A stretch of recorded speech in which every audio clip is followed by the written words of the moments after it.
Growth Pod is brought to you by Genero, a leading growth agency in the Nordics. We interview marketing experts, business leaders, and entrepreneurs to uncover the stories and strategies behind profitable growth. This is a conversation with Alf Rehn, Professor of Innovation, Design and Management at the University of Southern Denmark. Alf has written multiple best-selling books, given 1,000 or so keynotes, and served as a board member and strategic advisor for everything from new startups to global companies like IKEA. Our conversation focused on innovation, something Alf has spent a lot of time researching, teaching, and thinking about. We talked about why innovation can be something as simple as taping down cables to the floor, why psychological safety is necessary for building an innovative company culture, why small improvements can be more important and more difficult to make than big ones, and a lot more. Please enjoy this conversation with Alf Rehn.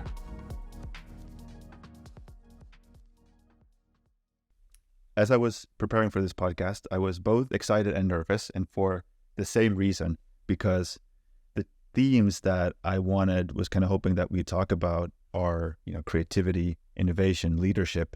On one hand, they're so important for building successful, healthy organizations.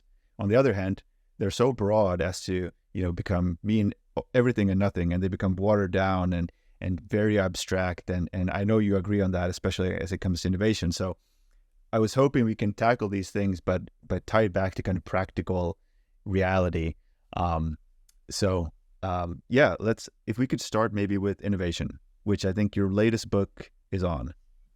Yep. So first of all, if you could give a definition, is innovation something that is also accessible to us mere mortals, or is it, these tech gods in Silicon Valley, they are the ones responsible for all the innovation in this economy, or what is it? And is it something that's relevant for the broad kind of business community, if you will? A key problem with the term innovation is, of course, the fact that it has become valorized, it has become fetishized, it has become made into this humongous big thing. And I don't think that was ever the meaning of it or the intent behind coining the term. Innovation in its broadest or most basic form is basically any novel idea that finds a market, actually finds a usage. And market here doesn't necessarily refer to it having to be a market economy or a capitalist market. So basically anything that's novel, that's different, and which finds a usage. But the question is still relevant, because when we are asked to define innovation, we don't want to just stop at that rather bland notion of it's anything that can just be used and stuff. So instead we start pointing to things, doing what we in academia call ostensive definitions. And it's so super easy to point at big things. It's the iPhone, it's the internet, it's AI. And we kind of point to these humongous things that often aren't just one innovation, but a bundle of them. I mean, the internet alone is just probably 1,000 innovation all crammed together. And of course, this generates the sensation of this is just something for the true geniuses out there. But I mean, talking to a Finnish audience, which obviously we don't have just in the Finnish audience, when I talk Finnish audiences, I kind of say that in Finland, there exists an innovation that's really obvious to us, and which I miss tremendously here in my new home country of Copenhagen. And that is the fact that on top of a cupboard, on top of the sink in Finland is a cupboard where you can put stuff to dry. So it drops out. It's a classical thing in that the cupboard on top of the sink in Finland always has grates, so that kind of simple small washing up can be left there to dry out. This was innovation by an at-home mother in Finland, whose name, I'm sorry, escapes me now. Should have double-checked this before we started recording. And I say, this, of course, is an innovation that has helped tremendous amounts of Finns, and it's only the vagaries of chance why this hasn't been replicated all over. So, to your question, yes, innovation is something anyone can do. Anyone actually can contribute to in various ways. And we should not kind of think that this is just the kind of area for true geniuses. Instead, we should think in a more democratic manner about innovation, so that also the work in supporting innovation should be kind of considered innovation work. I worked a little bit with a hospital at one point in my career. And they had this thing where they realized that they had issues with not mortality as such, but critical instances during operations, errors, problems, issues that had occurred. And this was something that they really kind of focused on and wanted to find solutions for.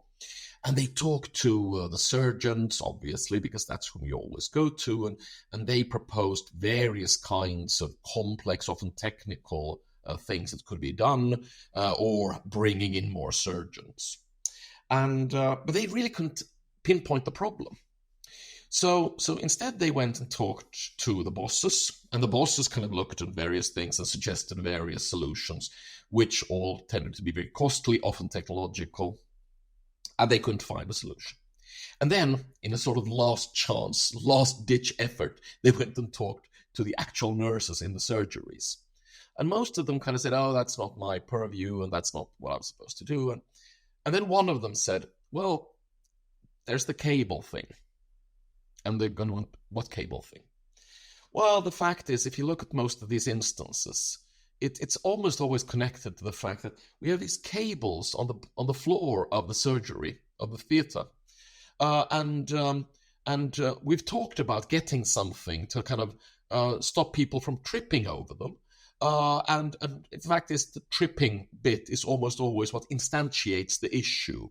A surgeon you bump into a surgeon, he nicks something, and so on. And we kind of all look around and went, well, yeah, but we can do that. We can just put, tape them down or put something on top like you do often in roadworks. So, and they'd solve that, and immediately critical instance neurosurgeries went down. Now, is this a story about innovation? Taping down loose cables really doesn't sound like an innovation, but it was an instance of an idea that was novel in that setting because nobody had taped them down or secured them before, that was adopted and which actually generated value, because not having people tripping around in a surgery is valuable, at least to the person being operated upon. So what we need to kind of rethink is not just what is innovation, but who do we talk to? Who do we listen to? And are we prepared to do those little things that might actually improve the manner in which we work and generate value through this? Often, little incremental improvements in a workspace are far more valuable than spending 18 months pondering how can we get an AI to do something, or how can we digitize something else. So my advice to companies is always, well, make sure your cables are tied down first. Make sure people aren't tripping unnecessarily, and then we can come back and talk about the big AI-driven or whatever innovation you would like. Got it. So essentially, you're saying for a company that's thinking about, let's just use the example of AI and how they can use that, innovation is more likely to look like one employee figuring out how to use ChatGPT to automate some basic workflow that they have in the company, as opposed to management team going abroad, thinking deeply for weeks on end about their AI strategy for the next 12 months, which no one knows even what's going to happen in the next 6 months. Is that kind of how to think about it? Sure, but also that we have a tendency within the innovation discourse to always be so wedded to the latest and the greatest technologies. And whilst I'm a big AI proponent, I'm kind of continuously finding myself these days kind of reminding people, hey, it doesn't need to be an AI solution. Sure, if you find somebody in the organization that's figured out a clever hack or a clever way to use it, let's run with it. It's lovely. That's fantastic. But instead of kind of forcing us to kind of, we need to make more AI innovations, start to go around and talk to people and see, what are your actual problems? And do you have suggestions for solutions? I tended to say, and I sort of still say, that I've never met an organization that lacks innovative ideas. And then I joked around that, and I've worked with the tax authority and the police force. Uh, but my point there was that a lot of innovative ideas disappear in organizations because they don't come from the right-looking people, you know, the cool kids with their tight jeans and their funky eyeglasses, or that they don't look like innovation. They don't feel like innovation. They don't kind of connect to the latest hype in technology or something similar. Sometimes, and that's sort of what my cable story tries to point out, sometimes it's so easy as using gaffer tape where gaffer tape wasn't used before. And what a lot of innovation managers kind of battle is, on one hand, we want to have the flashy stuff. We want to have the sexy stuff. We want to have things to show because it's so cool when we have a new AI solution or a new sustainable technology, or we can use big terms like circular economy around something. But quite often, whilst we're doing that, people are cursing over, why isn't this damn basic thing that I have to work with all the time, why isn't it still working the way it's supposed to? I mean, even my own office at the University of Southern Denmark, we had a super fancy house. One of the problems is we have a super fancy front door as well, automated and all this. It's broken a lot of the time. And I'm kind of going, yeah, how can we claim to be an innovative university when we can't make our front door work? So let's focus on getting the basics right first. After that, yeah, I'm game going on an AI vacation and sitting and kind of thinking big thoughts. But let's get the front door working. Let's make sure that nobody's tripping when they don't need to. After that, we can talk about the big ideas. That makes sense. Given that you've been in contact and you're continuously in contact with so many different companies and organizations, is there anything that stands out in terms of patterns when it comes to the companies or organizations that are really good at this, continuously letting these small improvements, taping down the cables, bubble up and then be solved? Is it a matter of culture? Is it process? Is it leadership? What's the driving force? It's always culture. Actually, that's my answer to everything. It's always culture. Because I don't believe that ideas are the problem. There are always ideas. People generate ideas even though you try to tell them to stop, even though they try to stop themselves. We cannot stop. We always generate ideas. The processes, which a lot of innovation researchers have spent inordinate amounts of time trying to figure out, they're not that difficult. Start with supporting with small sums, continue if things go well. I mean, it's not rocket science. Innovation management is frankly, it's made out to be this big thing, but it's actually just common sense. But what happens in a lot of organizations is that there are toxic cultures where only some people get their voices heard, and where a lot of people have tried to bring up ideas, but have been kind of yawned out of the room. That is, met by yawns and shrugs, and are now no longer interested in contributing. So the kind of organization that is capable both of incremental innovation, of doing those little good things, and of radical innovation, that is finding entirely novel ways of working or solving something, they actually look very much alike.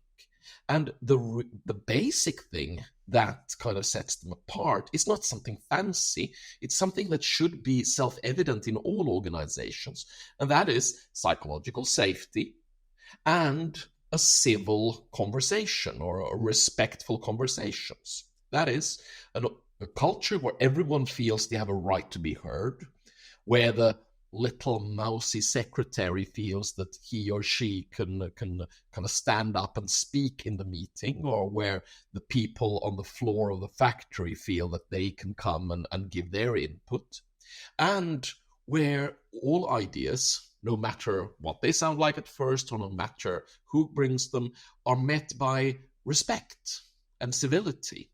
That people don't just yawn and walk out the room when the wrong person speaks or the wrong idea is aired, but where there is a respectful relationship. And this does not mean an uncritical relationships, because, and this is something that I bang on about all the time, critique is not disrespectful. On the contrary, critique is one of the most respectful things we can imagine. And I always have this little scenario I kind of air for people. Imagine you spent your weekend thinking of something. You have this idea. You really want to bring this to the company. You started thinking about this on Friday. On Sunday, you're convinced this is fantastic. You can't wait to get back to that Monday morning meeting. And you come to the Monday morning meeting and you present your idea, and the result is nothing. Silence. People just look at you, dead in the face, dead in the eyes, take a second sip of coffee, no response. Compare that to a second scenario. Everything else has been alike. You come there Monday morning, you come to a meeting, you present your idea, and the first thing that happens is somebody says, interesting, I have 3 questions, and I believe there's a problem here, here, and here. Which one is more respectful towards the idea? We know it's the second one. Critique is respectful because critique takes the idea seriously. It has listened, it has thought, it counters. And also critique is an opening to a dialogue of, I'm going to ask you a question and you can then respond. I'm going to criticize part of it and you can rebut my criticism. Now we have something going. Now we can actually work with the idea. That silence, which is so common in many organizations, but there might be a little extra touch of Finnishness in it as well. That one is the killer. That one is the one, if you've met that once, you're very wary of bringing the second idea. If you met it twice, you've learned that there is no point. If you met it 3 times, you're prepared to go on pension or just go home and start drinking. Silence is the killer, not critique. Yeah, I think it's one thing that happens, I feel, is that management becomes unaware of the power dynamic and the fact that, we feel, talking, whether it's board or CEO or whoever it is, that, yeah, we have a culture where everyone can speak up because I feel comfortable sharing my ideas openly, but the person lowest in the organization doesn't necessarily share that. So I think that's one big kind of blind spot. And another, what I'm hearing when you talk about psychological safety, is that it really comes down to the very smallest things. Like it's not enough for us to say, oh, this is how we're gonna, these are the words that this is how we talk about ideas. This is how the process, when someone brings something up, this is how we respond. It could be something as little as a kind of glance. The wrong glance could tell someone that, oh, I don't take what you're saying seriously. It's very small things. And then my question becomes, if culture is what really matters, it has all these downstream effects on innovation and excellent operational excellence, whatever it is. And the input in the culture are obviously the people. And for people to create that psychologically safety, they need to be emotionally healthy. They need to be stable. They need to be mature. They need to have the knowledge about how they're impacting their, how their words and actions are impacting others, and so on and so forth. How do we create the culture? How do we get the people to create the culture that we need in order to be, let's say, just innovative? That is, of course, that's the holy grail. That is, if I had a quick podcast-friendly answer to that, I wouldn't be on podcasts because I would be so insanely wealthy that I would have Elon Musk as my butler. I'm sure, I don't think he'd make a good butler, but anyway, I could do it just for the giggles. No, I mean, it is a tremendously big question, and how do we do it? And I kind of said, well, we have to start from the little things. The first thing is to realize that these small cultural things, the shrug, the sideways glance, and that these actually matter. In in research, for instance, on racism and inequality, we speak of microaggressions, that the manner in which we kind of laugh at certain things because they feel culturally that they don't fit can actually be a microaggression, and that is sort of how we keep certain people down. I often want to extend this and say, well, microaggressions isn't just about race or ethnicity or about gender. They can exist in various forms, and I've met many organizations where microaggressions were definitely the problem. So the first step is, of course, to understand this and to call that out. Sometimes when I do keynotes, I it's too long a story to tell here, but I kind of remind people of, I once saw a very good female interim CEO throw a person out of the room for yawning too much. And that seems a really cruel thing to do, because a yawn is, of course, a very human response.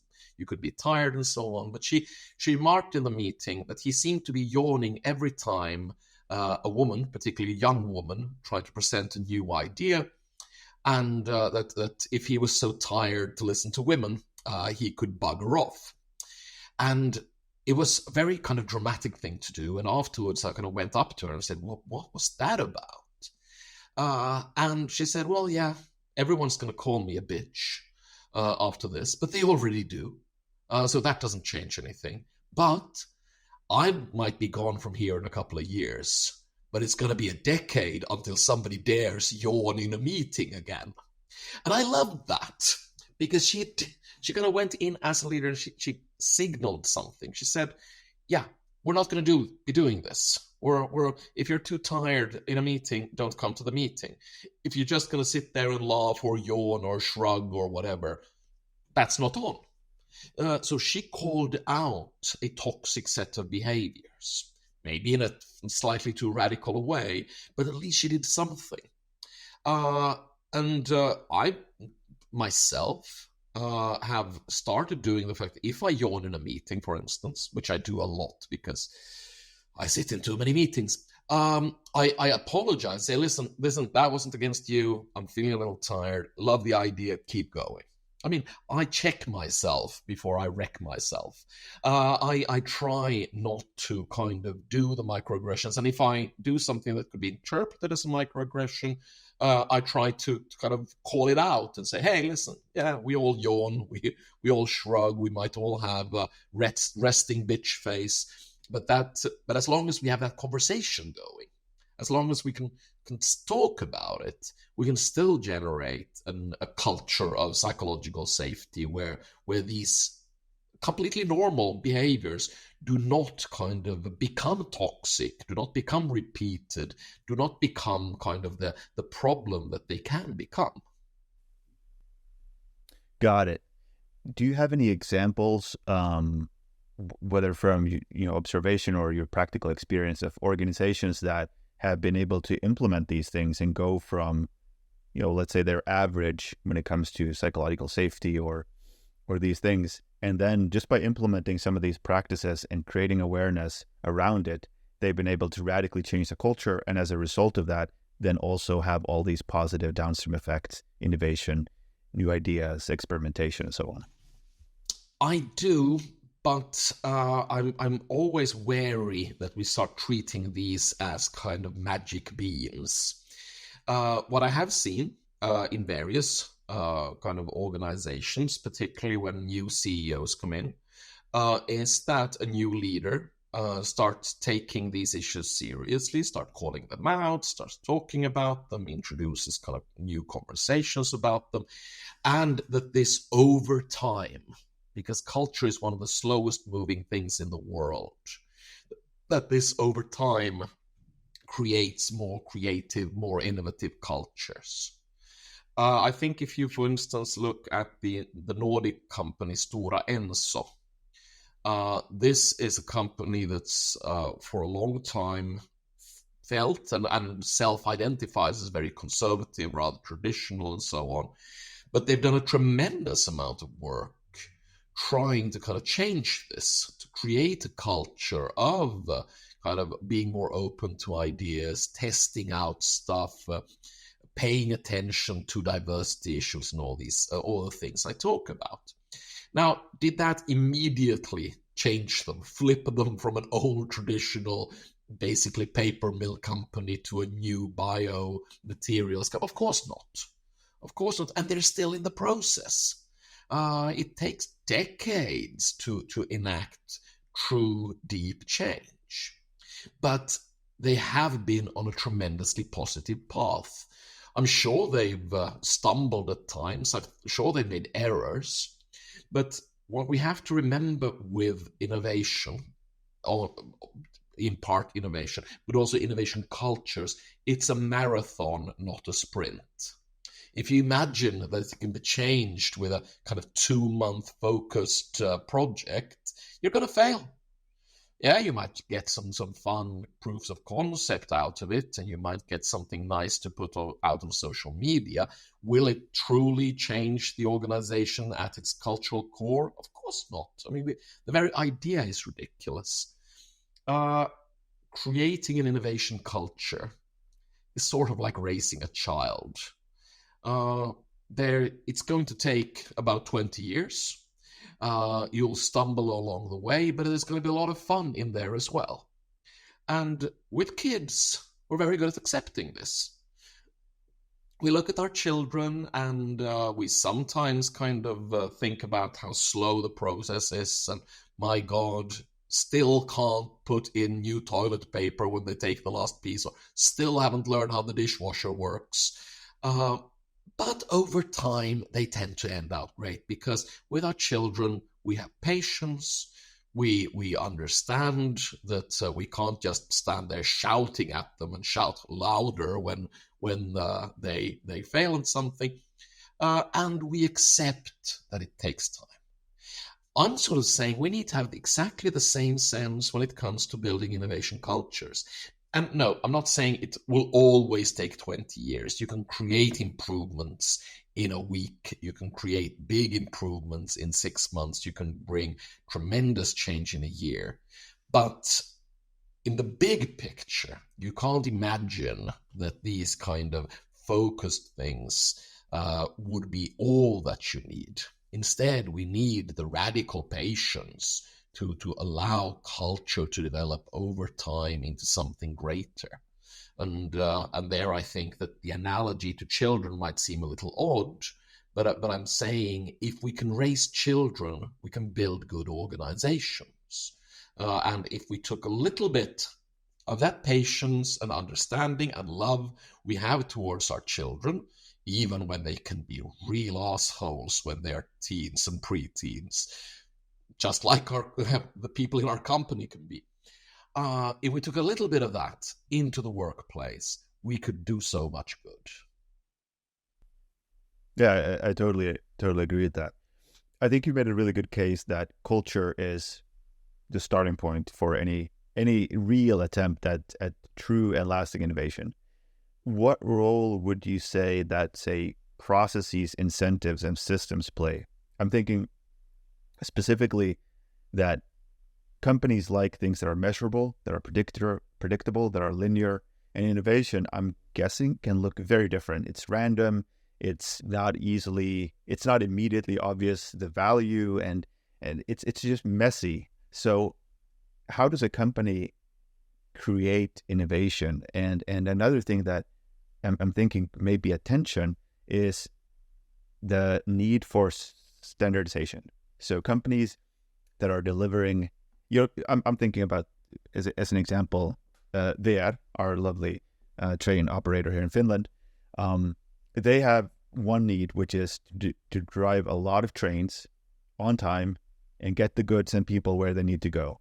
And that, at least to me as a user, is the core. Like if they're able to innovate and bring in new features and make the trip a bit more pleasant and improve convenience and comfort, I'm all for that. But punctuality trumps all the other things. So how does an organization who has, they have clients with existing needs, they have products that they need to ship, services that they need to deliver and maintain a high level of quality and satisfaction, how do they combine that with innovation, and how do they set up the system that allow innovation to even to flourish or to even exist? Okay. That's, I think, was that 7 questions or was Yeah, that that was a lot 6? of questions. No. Take No, whichever one you want. There are very, very good points in there, and big points, difficult points. Let me start with the process bit, because it's of course true. A lot of executives are trained in kind of creating processes and optimizing processes. Some of them are process engineers, so that gets even more enhanced. So it's natural that gets there. There, I kind of tend to say, well, you wouldn't have the same process for hiring as you would for the production of carbonic acid or whatever. I mean, it is natural that we have different processes for different functions. And the error we do is that we imagine that innovation is always the same process. That is, it's the same thing. When we know sometimes it's a technological process, solving something technologically, which might require combining technologies in an entirely new way.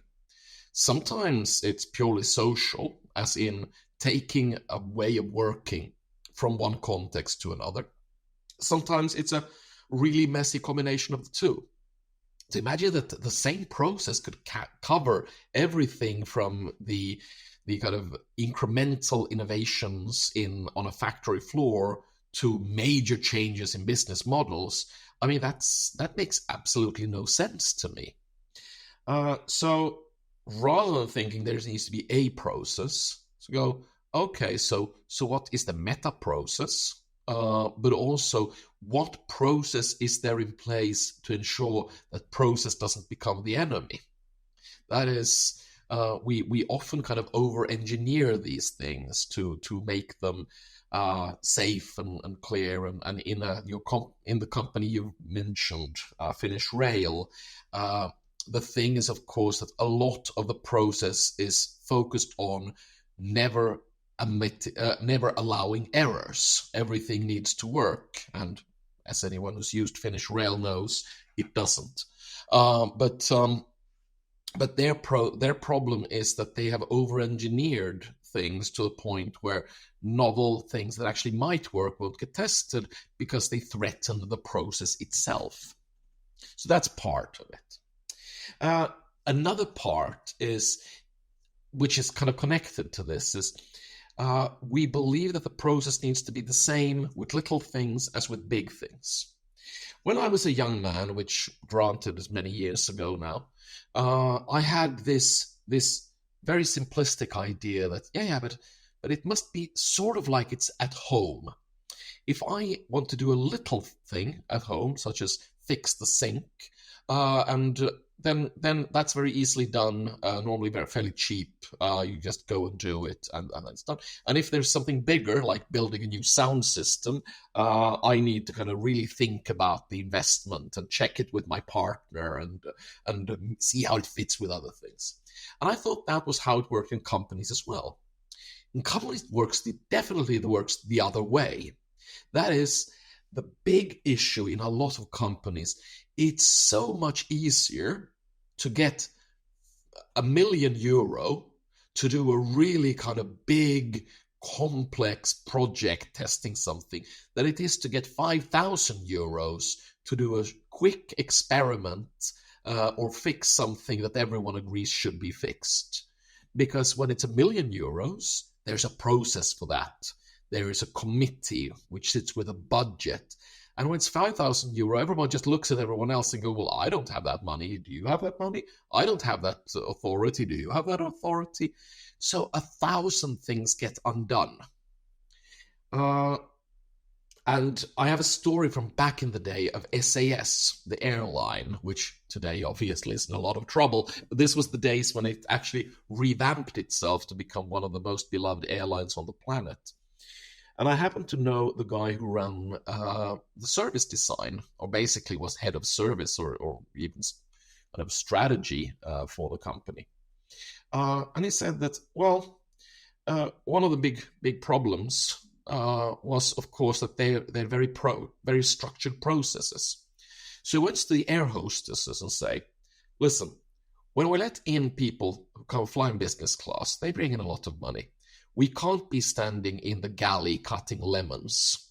So, yeah, it takes away from cutting lemons, but you cut the lemons later, you stand in the doorway and greet people by name if possible, because that is better service. And if somebody during the flight has an issue, annoyed that their personal favorite brand of beer isn't available on that specific flight, you have money in the till. Take the money, solve the problem.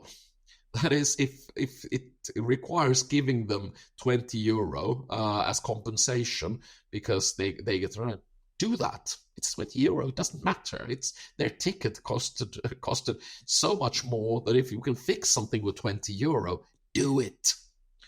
This got customer satisfaction rates at SAS, this little thing, telling air hostesses, smile first, cut lemons later, and if you can fix something with 20 euros, fix it with 20 euros. This alone got their customer satisfaction skyrocketing.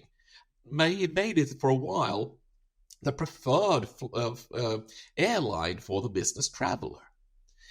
And the point here being, we so often miss out because we don't have a process for the little things, for the 20 euro thing, for the 1,000 euro thing, for the 5,000 euro thing, because most leaders don't think the little things matter. But they do.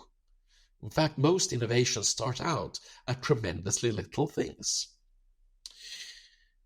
I forgot what the other questions were already, but I remember that you said something about incentives. And here, kind of this ties into each other. So first, don't over-engineer. Second, get the little things right before the biggest. And third, incentives are deeply misunderstood. People think that incentives are always the fact of get people more money, give people more salary, give people... often, that is not the incentive people are looking for. And when I say that, people think I'm going to say something, but they want to do something meaningful. That's not the problem either. So I worked a little bit with IKEA. And IKEA is, of course, a beloved company for many reasons. And they have a tremendously good culture. And there's a lot of things to admire. And they make more money than God. I mean, they're ridiculously successful in that sense. But there is one thing that is problematic inside IKEA. And even though I have an NDA, I believe I can actually say this because it's the same as in so many other companies. And it's the fact it's not a money problem. In IKEA, if you want to get money to test out something, you probably need to go ask permission, but the money will be there. I know people inside IKEA who've sat with tremendous amounts of innovation budget, but what they lack is time. Most people in IKEA are running ragged because they're so successful, they simply cannot hire quickly enough. So I know of cases where people in IKEA have sent money back because they never found the time to do the project. And whenever I come into a company and they say, but we have this innovation budget of X millions of euro, and we haven't even been able to use it, I say, well, I see the problem right here. You think that in itself solves the problem, that you just throw money at it. How easy is it for a person in your company to take a week off and just work on their kind of idea? And they look at me as if I asked, can I kill your children or something? Take a week off? Of course they can't. No, we have customers, we have deadlines. I said, yeah, sure, okay. So let me make it simple for you. How easy is it for somebody to take basically an afternoon off just to daydream? And now they look like I didn't just kill their children, now I want to kill their pets as well. Daydream? Of course they can't take off to daydream. The very idea is ridiculous. And I say, well, I've solved your problem right now. You said nobody can have time off to actually do an innovation project, and they can't even have enough time to think of an innovation project, and you think that just because you have a pile of money, you've solved the problem. And then I don't say, you're fucking idiots, but that's sort of what I'm thinking in my head. Because the incentive most people want is a chance to test, a chance to have some time, extra time to try something out. That little window of freedom where they can kind of go, yeah, I don't need to care about that deadline right now. I don't need to care about the report. I can just lie down in a sofa and daydream about a way to solve this problem that's been nagging me for the last 3 years in this company. That's the incentive they want. A little bit of freedom and a little bit of time. I love that. So, I mean, essentially, we've covered culture, processes, and incentives needed to kind of create innovation. Is there anything missing from I think that's a pretty good, that's a pretty good place to start. But is there anything else that you kind of like, if you get involved with a company in some kind of engagement, is there anything else that's like very high up on your checklist of things that you look for? Well, there are, of course, tons of things, and what people misunderstand about kind of innovation projects or innovation work in an organization is it's can be a lot slower. When we talk about here, it's easy to kind of throw out these big ideas and then big notions, and it can actually be a lot more dull, boring. We don't associate that work with the term boring, but it can be about double checking and checking again. Are we taking care of the culture? Are we taking care of the time issues? Are we spotting new problems that I might not have a time to kind of address here? So it is, as I said before, it's a marathon, not a race. But if I were to pick one thing, it's of course the issue of leadership, which we haven't really addressed here so long, because in the end it always does come down sooner or later to a leader. And whilst I still maintain the culture is the most important thing, leadership is very central to a culture.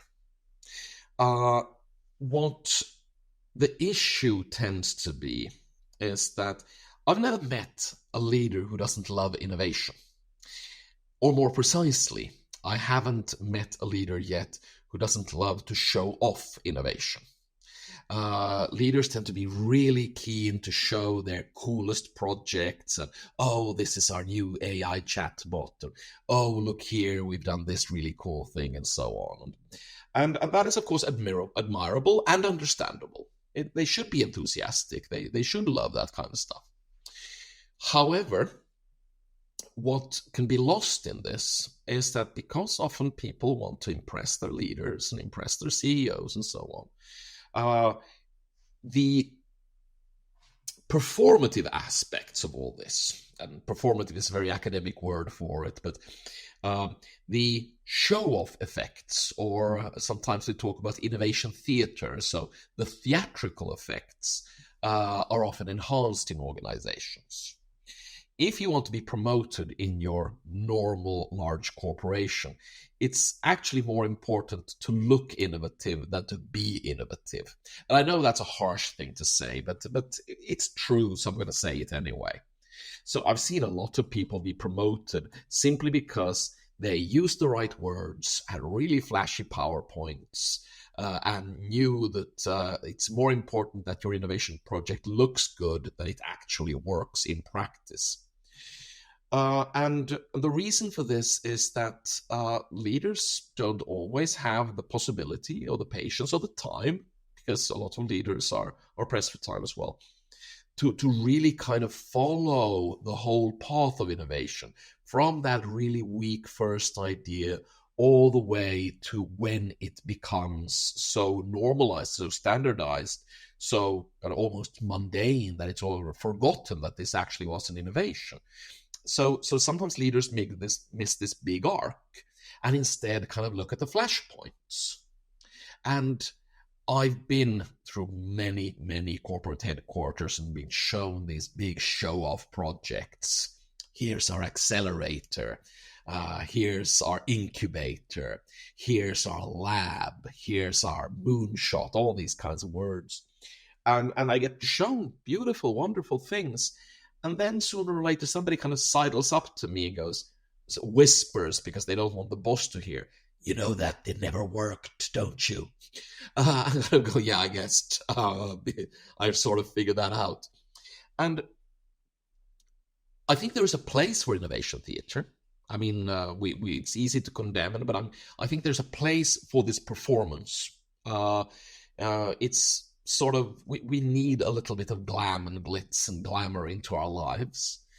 So I don't believe that companies should completely stop celebrating things that look good and are flashy and sexy and so on. But we shouldn't kind of get bewitched by these either and think that this is all there is to it. And we should be careful that the culture doesn't learn that it's more important how it looks than how it works. Because there are many, many organizations where that sadly is the fact. And leaders, and I've said this to leaders should be just as keen to promote the sometimes boring or less impressive little things as they are of showing off this kind of really glitzy stuff.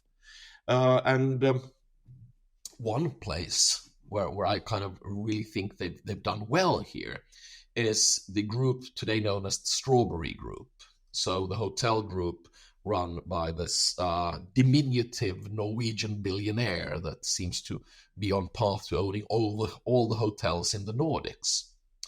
Because they really have a culture in which the little things matter and which they pay attention to the little things.